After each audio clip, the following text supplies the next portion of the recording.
Hello, and welcome to episode 35 of the Factory Reset podcast.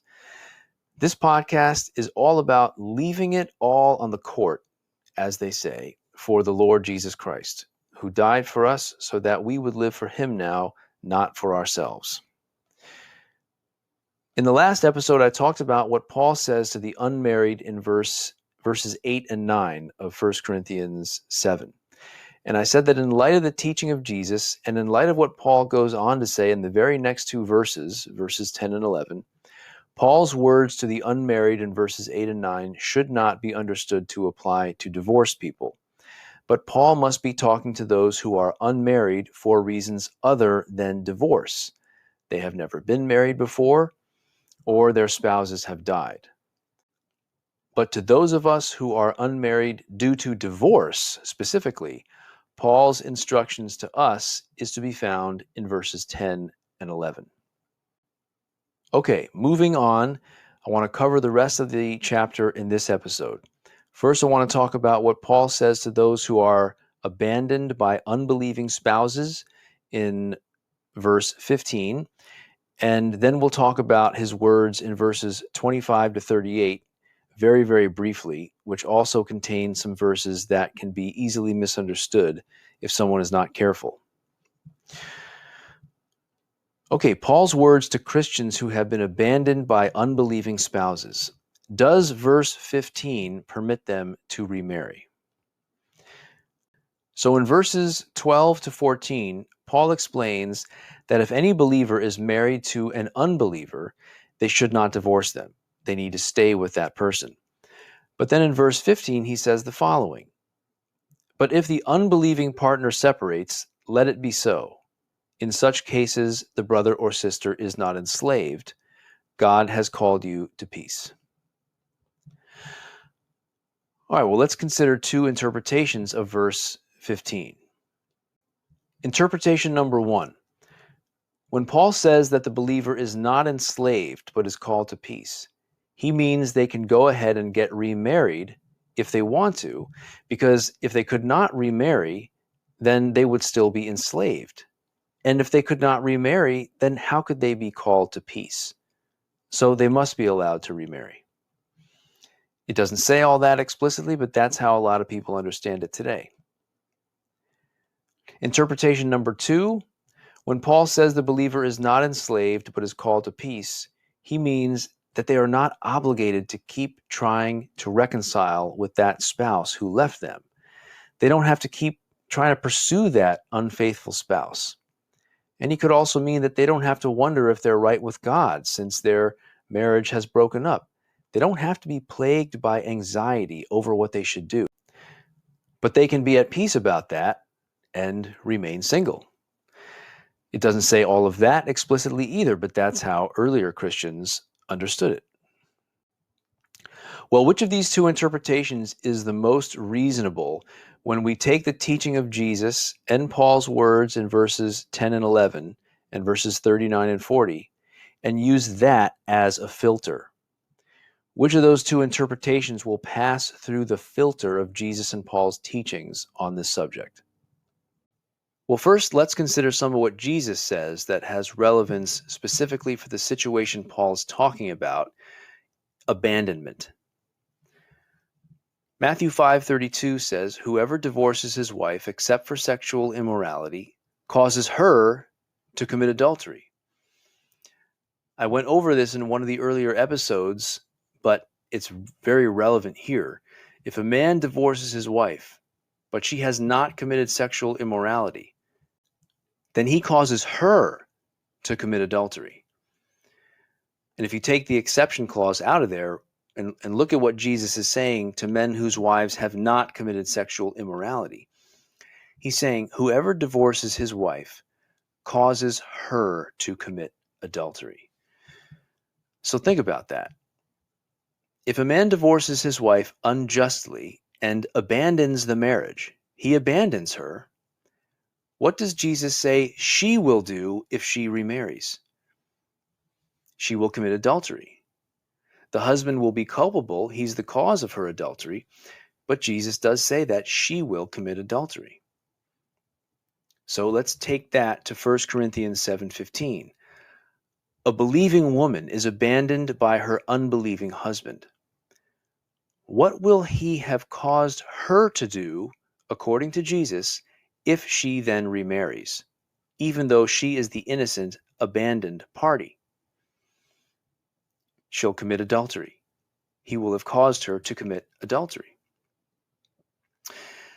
And of course, Jesus also said that whoever marries a divorced woman commits adultery, and he gives no exceptions to that rule in any of the three places where he says that: Matthew 5, Luke 16, and likely also Matthew 19:9 in some early manuscripts.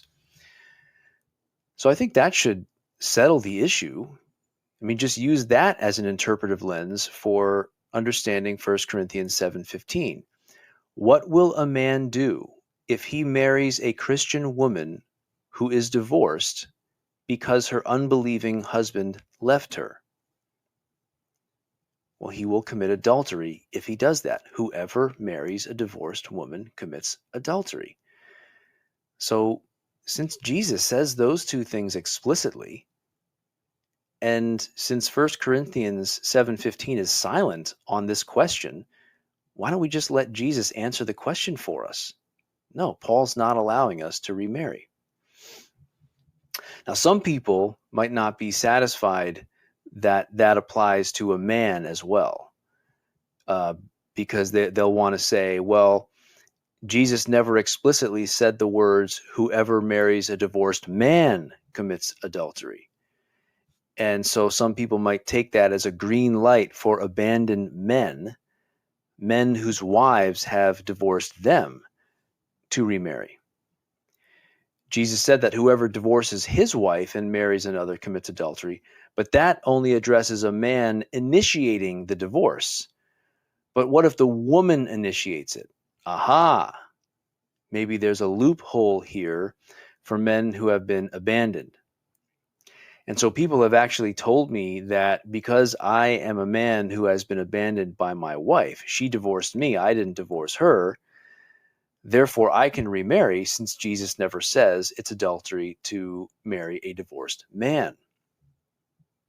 And this is a little bit of a rabbit trail, but I just want to talk about this a little bit, because this way of thinking is out there, and I want to address it.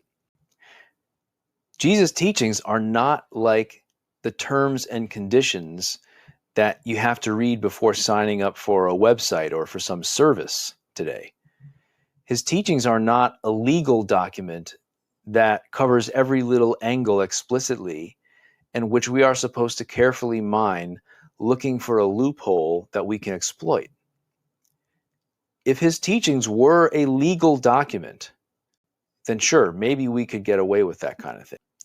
But that's not the right approach to Jesus' teachings and principles. That's not the right heart posture. We're supposed to listen for Jesus' voice and his heart. We're supposed to get the spirit of his teachings and principles, embracing their implications with a willing and obedient heart. Evangelicals sometimes accuse people who point to what the scriptures actually literally say. They may accuse people like that of focusing too much on the letter and missing the spirit of what it says.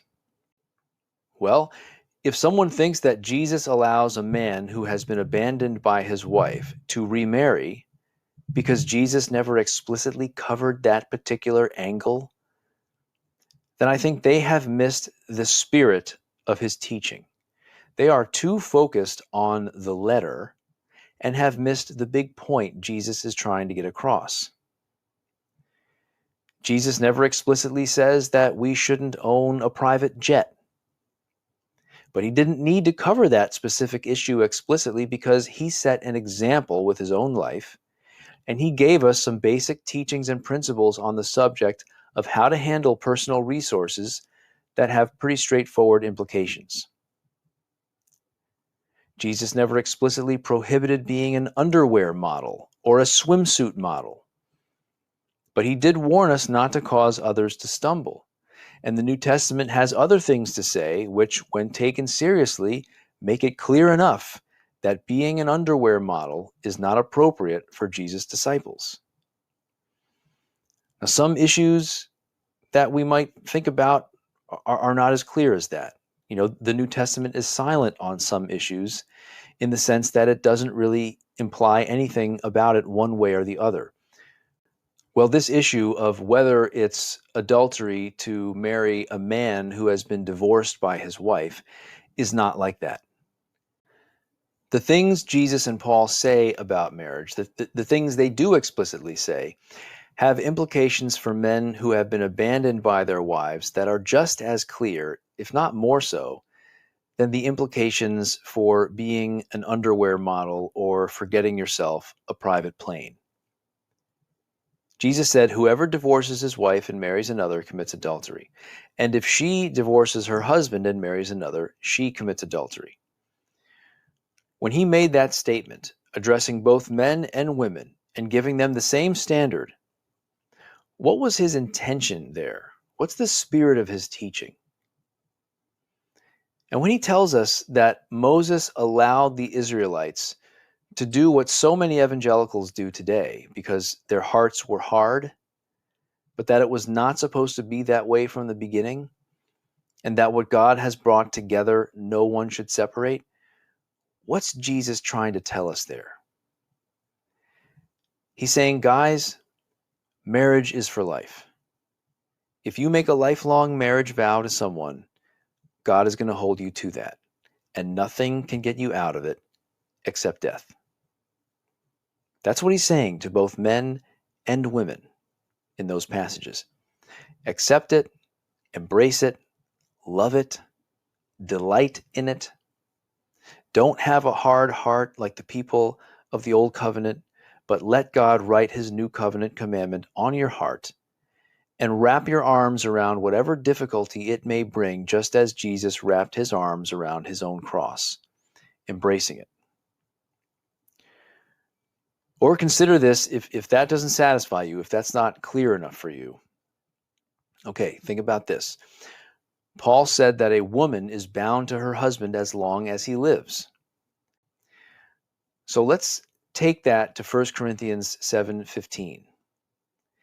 If an unbelieving woman abandons her Christian husband, then she is still married to him, still bound to him as long as he's alive, whether she likes it or not, whether she realizes it or not, and whoever marries her commits adultery. Right? We know that. And so, if another woman comes along and marries that abandoned Christian man, she would be living and sleeping with a man to whom another woman is bound for life. There's another woman out there who is bound to him in such a way that if anyone marries her, they will commit adultery.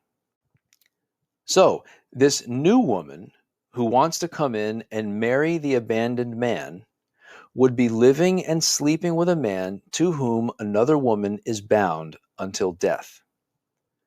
In other words, she would be living and sleeping with a man who is another woman's husband as far as God is concerned. And what is it called when a woman sleeps with another woman's husband?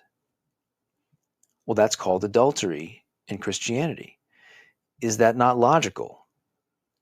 Does that not seem like a natural, inescapable implication of what Jesus and Paul have explicitly said? I mean, imagine you're a woman who's interested in a man who's been abandoned by his believing or unbelieving first wife. Wouldn't it be strange standing across from him at your wedding, knowing that there's another woman out there who is bound to him as long as he lives? Is this a really good idea? Can you really go through with that with a clear conscience? If you can, I think something is horribly wrong. Friends, if it's clear enough that Christian men should not be underwear models, or that they should not adorn themselves with big gold chains and buy themselves a private jet, then it should be at least that clear that it's not okay for abandoned men to get remarried while their first wife is alive. Don't resist the spirit of Jesus' teaching on this. So isn't that second interpretation of 1 Corinthians 7:15, the one that earlier Christians took, isn't that more in line with the thrust of Jesus and Paul's teaching, the heart of the New Testament teaching on the subject? Not being enslaved can be taken to mean not being obligated to keep trying to reconcile with someone who isn't interested, and being free from any worry that we might not be in right standing with God due to the failure of our marriage. But it doesn't mean that we're free to remarry while that first spouse is alive. But what about Paul's teaching that the abandoned spouse is called to peace? How can I be called to peace if I cannot remarry? Well, same-sex attracted Christians who are committed to celibacy are called to peace. They both deny themselves and have the peace that God provides if they're willing and obedient to what he says. Being called to peace doesn't mean being free of difficulty. You can be at peace in a difficult situation. For example, think about Paul and Silas in Acts 16. They were in a deep, dark prison cell, chained to the floor, having been stripped and severely beaten with rods earlier that day, yet they were at peace. You can be both single and celibate and at peace, even though you would rather be married. You don't have to have some special gift of singleness in order to be at peace as a single person. You just have to grasp and embrace a few simple gospel truths. You can be single and celibate even if you don't have the gift of singleness. Just like there are pastors out there who teach on a regular basis, but who do not have a special gift of teaching.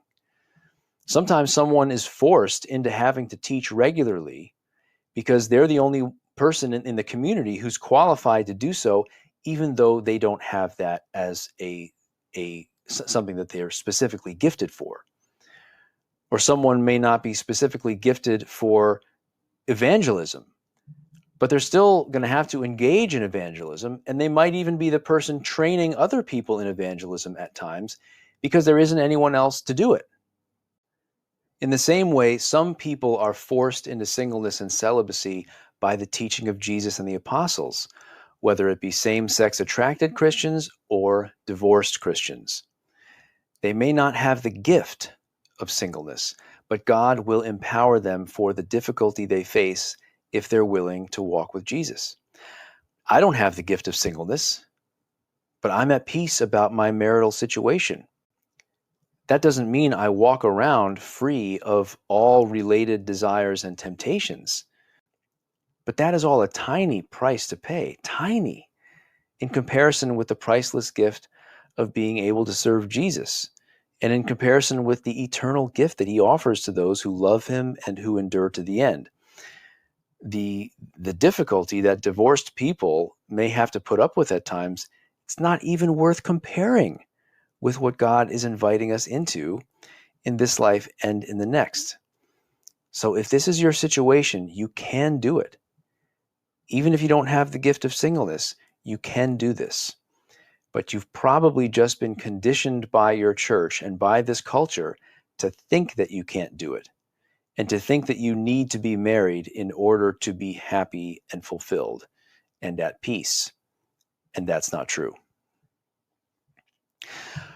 Okay, now I'm just going to briefly go over verses 25 to 31. It's kind of an abrupt transition there, but there's another couple of verses here that people might seize upon in order to justify remarriage.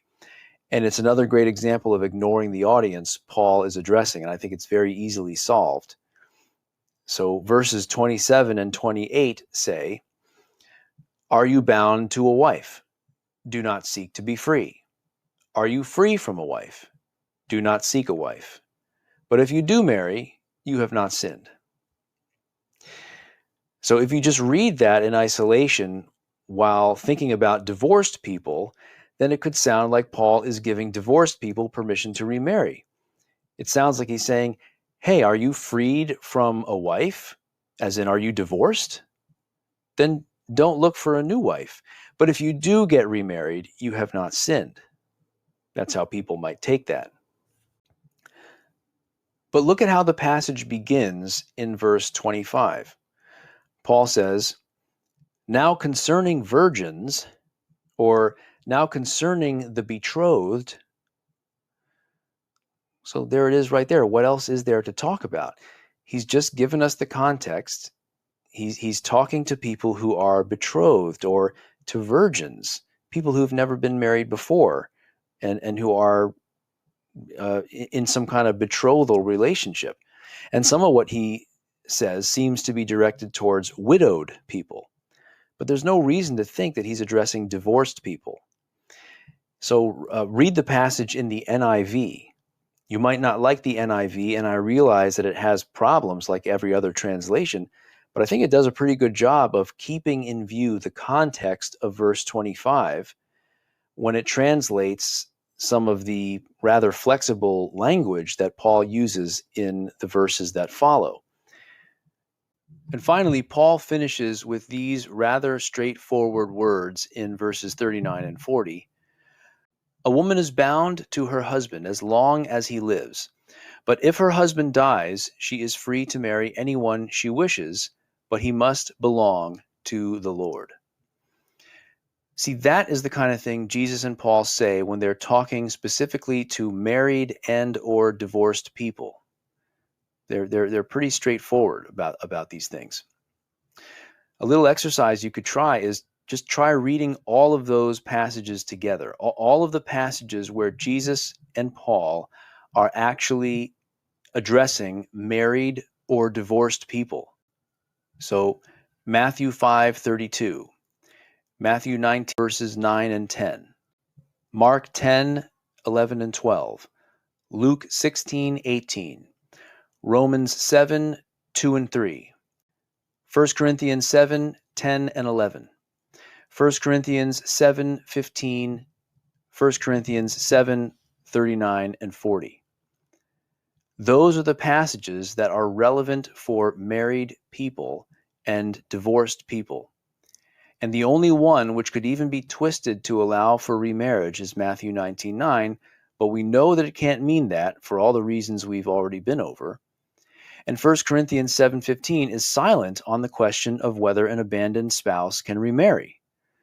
So then we let the other passages which are not silent on that question give us the right interpretation of 1 Corinthians 7:15, which I went over earlier. So now what is there left to grab onto if you want to try to justify remarriage? Nothing. It's not there. Divorce and remarriage is not allowed by the New Testament.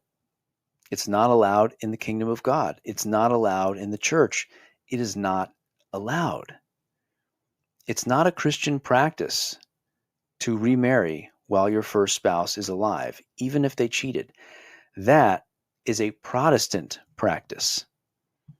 And sometimes remarriage may be a Catholic practice. Sometimes it may be an Eastern Orthodox practice, but it is not a Christian practice. Okay, in the next episode, we will talk about what the early Christians taught about this, and I'm very excited to get into that. Thank you so much for listening, and let me know if you need support or if you would like to talk. God bless you.